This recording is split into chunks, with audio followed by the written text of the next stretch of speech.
வணக்கம். எல்லாம் நல்லா இருக்கீங்களா?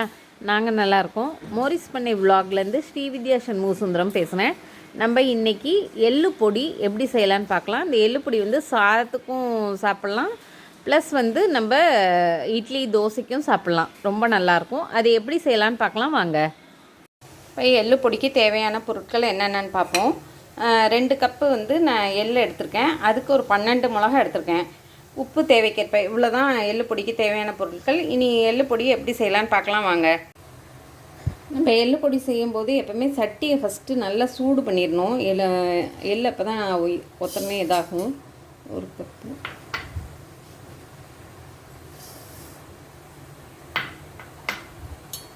இதோடையே சேர்த்து மிளகாவையும் நம்ம இப்படியே போட்டுடலாம்.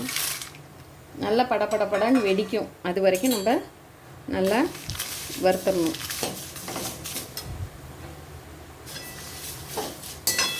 வெடிக்கும்போது காமிக்கிறேன் பாருங்கள்.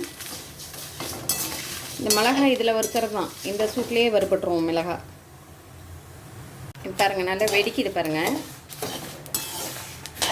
இந்த மாதிரி படப்படன்னு வெடிக்கணும்.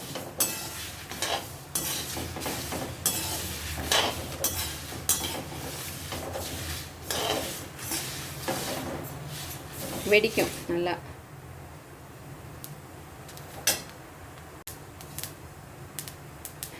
இப்போ பாருங்கள் நல்லா வெடிக்குது பாருங்கள் படப்படப்படான்னு.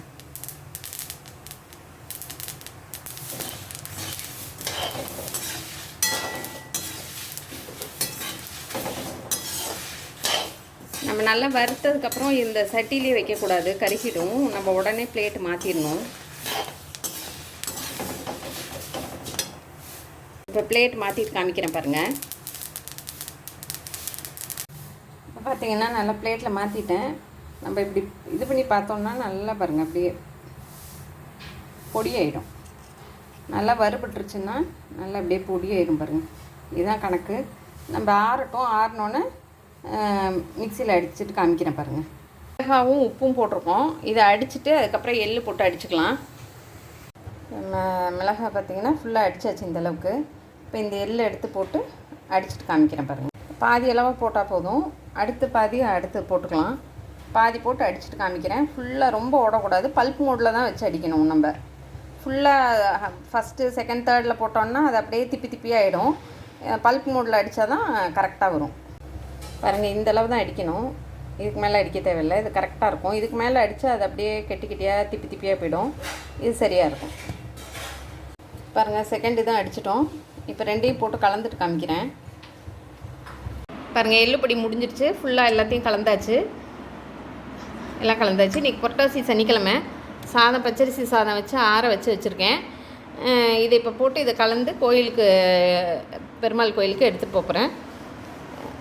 இது புரட்டாசிக்கு எள்ளு சாதம் ஒரு சனிக்கிழமையும் ஒன்று. போன சனிக்கிழமை சக்கரை பொங்கல், இந்த சனிக்கிழமை எள்ளு சாதம் கொடுத்துருக்கேன். அடுத்த வாரம் இல்லைன்னா அதுக்கு அடுத்த வாரம் தளிகள் போடுவோம். இந்த எள்ளு பொடி சாதத்தில் கலந்து சாப்பிட்லாம். இட்லி தோசைக்கும் ரொம்ப நல்லாயிருக்கும். இது மாதிரி வீட்லேயும் நீங்கள் செஞ்சு பாருங்கள்.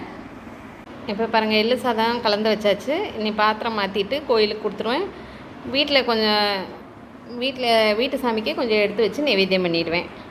இவ்வளோ நேரம் இந்த வீடியோ பார்த்ததுக்கு ரொம்ப நன்றி.